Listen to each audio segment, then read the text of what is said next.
तफसीलात दे गए हमारा रिपोर्टर बिलाल फिरोज ज्वाइन करता है। जी बिलाल, क्या तफसीलात हैं? जी बिल्कुल, कुछ रोज़ कबल वश न्यूज़ ने हुकाम बाला की तवज्जो हासिल करने के लिए एक रिपोर्ट शाया की थी, जिसके मुताबिक बताया गया था कि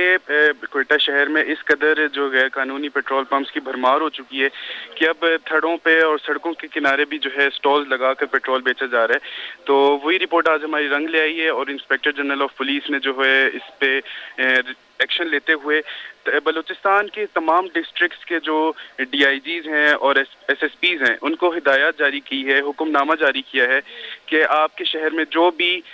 बगैर लाइसेंस के या गैर कानूनी पेट्रोल पंप्स कायम हैं उनके खिलाफ फौरी कानूनी कार्रवाई की जाए और 3 दिन के अंदर अंदर ऐसे तमाम पेट्रोल पंप्स के खिलाफ कानूनी कार्रवाई करके रिपोर्ट IG पुलिस में जमा कराई जाए। जी बहुत बहुत शुक्रिया बिलाल, मारा तफसीलात देगा वो तो IG पुलिस है जैसे रिपोर्ट जम करने की सीरू चेनियाम ही और ये क्रैकडाउन जो इससे कनक भी थी गैर कानूनी और अवैध लाइसेंस से पेट्रोल पंप सानी इदा हालत बरी।